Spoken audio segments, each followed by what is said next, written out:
ဒီဗီဒီယိုလေးကတော့ L sign တွေအတွက်ပေါ့နော်2026ခုနှစ်မှာကြုံတွေ့ရမယ့်အခြေအနေလေးအကြောင်းကိုပြောပြပေးမှာဖြစ်ပါတယ်L sign လေးတွေကလေဒီ2026မှာဘယ်လိုအခြေအနေမျိုးလေးနဲ့တွေ့မလဲဆိုလို့ရှိရင်တော့ဒီနှစ်စပိုင်းလေးမှာတော့ပေါ့နော် single လေးဆိုရင်လည်းနည်းနည်းအထီးကျန်နေရတာမျိုးရှိတတ်တယ်ဒါပေမဲ့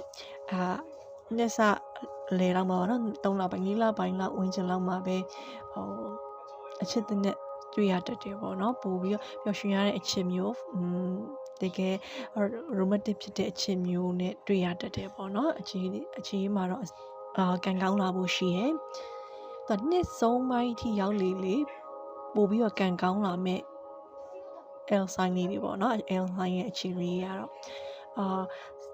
relationship တွေဆိုရင်တော့လေဒီနှစ်စပိုင်းမှာတော့ဒီ relationship နဲ့ပတ်သက်ပြီးပြန်သုံးသပ်နေရတာပြန်ဆန်းစစ်နေရမျိုးလေးရှိတတ်တယ်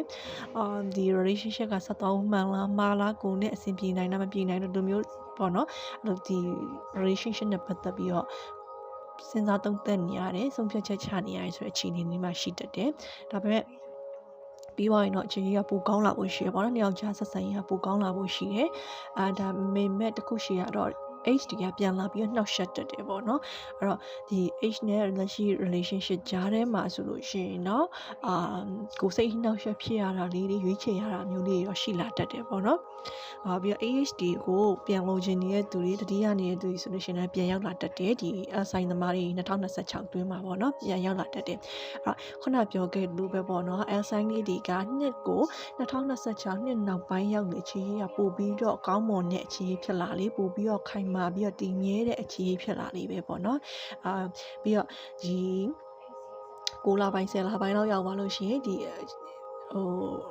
ကိုယ့်အတွက်စစ်မှန်တဲ့သူတွေကကိုယ့်အတွက်ကြံခဲ့ပြီးတော့ကိုယ့်အတွက်မကောင်းတဲ့သူတွေကိုယ့်အပေါ်မှာမမှန်ကန်တဲ့သူကထွက်သွားမဲ့သဘောမှရှိရပေါ့နော်အဲ့တော့ဒီ relationship ကကိုယ်ကိုဖုံးကွယ်ထားတာရှိမယ်ကိုယ်လိမ်ညာထားတာရှိမယ်ဆိုရင်ပေါ်လာလိမ့်မယ်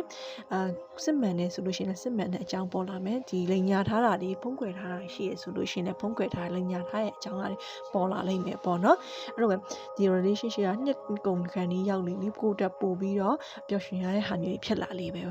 အခြေကံပုံမြင့်လာလိမ့်ပဲပေါ့နော်ဒီပြီးတော့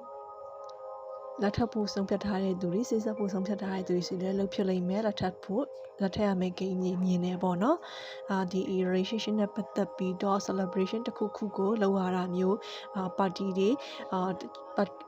singly ဆိုလို့ရှိရင်ပေါ့နော် party တွေသွားရင်းနဲ့ပျော်ပွဲရှင်ပွဲတွေသွားရင်းနဲ့ကြီးစားချစ်သူသိရတာမျိုးပူဇာရှင်နဲ့ဆုံရတာမျိုးနဲ့ဖြစ်တတ်တယ်ပေါ့နော်ပြီးတော့နောက်တစ်ခုရှိတာကလည်းဒီ friendship တွေကနေပြီးတော့ relationship တွေကိုပြောင်းလာနိုင်တဲ့ဟာလေးတွေလည်းရှိတယ်အဲ့တော့L sign တွေအတွက်ကတော့ဒီနေ့အတွက်ဒီ2026အတွက်အခြေကတော့ပိုကောင်းလာတဲ့နှစ်တစ်နှစ်ဖြစ်လာလိမ့်မယ်ပေါ့နော်နှစ်ဆုံးမရောက်နေလေပိုပျော်ရွှင်ရတဲ့အခြေအနေလေးဖြစ်လာပါလိမ့်မယ်ရှင်